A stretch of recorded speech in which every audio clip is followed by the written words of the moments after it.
পিরোজপুরের ভান্ডারিয়ার উপজেলা আওয়ামী লীগের সাধারণ সম্পাদক ও সাবেক উপজেলা চেয়ারম্যান মোহাম্মদ মিরাজুল ইসলামের লেখা একটি চিঠি সামাজিক মাধ্যমে ভাইরাল হয়েছে। রাজনৈতিক কার্যক্রম নিষিদ্ধ হওয়া সংগঠনের এই নেতা চিঠিতে প্রধানমন্ত্রী তারেক রহমানকে অভিনন্দন জানিয়েছেন।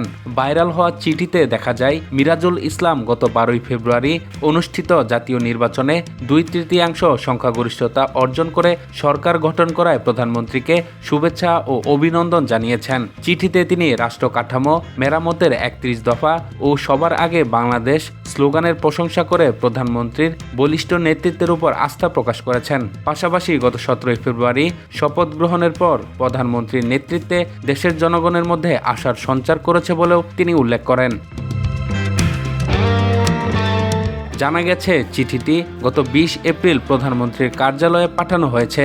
তবে এটি কোনো রাজনৈতিক প্যাডে না লিখে পাঠানো হয়েছে ইফতি ইটিসিএল প্রাইভেট লিমিটেড নামে একটি ঠিকাদারি প্রতিষ্ঠানের অফিসিয়াল প্যাডে। মোহাম্মদ মিরাজুল ইসলাম ওই ঠিকাদারি প্রতিষ্ঠানের ব্যবস্থাপনা পরিচালক হিসেবে দায়িত্ব পালন করছেন। মূলত চিঠিতে স্থানীয় সরকার প্রকৌশল অধিদপ্তরের এলজিইডি আওতায় পিরোজপুর জেলায় চলমান তাদের ঠিকাদারি প্রকল্পগুলোর বাস্তবায়নের সময়সীমা আরও 1 বছর বর্ধিত করার দাবি জানানো হয়েছে।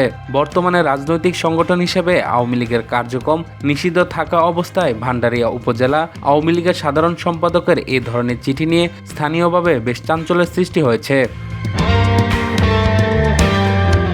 মিরাজুলের ঠিকাদারি প্যাডের চিঠিতে যা লেখা ছিল, গত 12 ফেব্রুয়ারি জনগণের প্রত্যক্ষ ভোটে 2/3 বেশি জনসমর্থন নিয়ে বিজয়ী হয়ে আপনার নেতৃত্বে গণতান্ত্রিক সরকার গঠিত হওয়ায় প্রাণঢালা অভিনন্দন জানাই। রাষ্ট্র কাঠামো মেরামতের 31 দফা যুগোপযোগী নির্বাচনী ইস্তেহার ও সর্বোপরি সবার আগে বাংলাদেশ স্লোগানের দেশের মানুষের একান্ত মনের কথা ফুটে ওঠার কারণেই দলের এ অসামান্য বিজয়। বাংলার জনগণ আপনাকে ও আপনার দলকে দুহাত উজাড় করে ভালোবাসা দিয়েছে। মহান মুক্তিযুদ্ধের সপক্ষে শক্তি প্রধান হিসেবে আপনার এবার জনগণকে দেওয়ার পালা। গত 17 ফেব্রুয়ারি প্রধানমন্ত্রী হিসেবে শপথ গ্রহণের পর আপনার রাষ্ট্র নায়কোচিত নেতৃত্ব ইতিমধ্যে দেশের জনগণের কাছে সীমাহীন আশার সঞ্চার করেছে। আশা করছি আপনার বলিষ্ঠ নেতৃত্বাধীন সরকারের কাছ থেকে বাংলার জনগণ নিরাশ হবে না।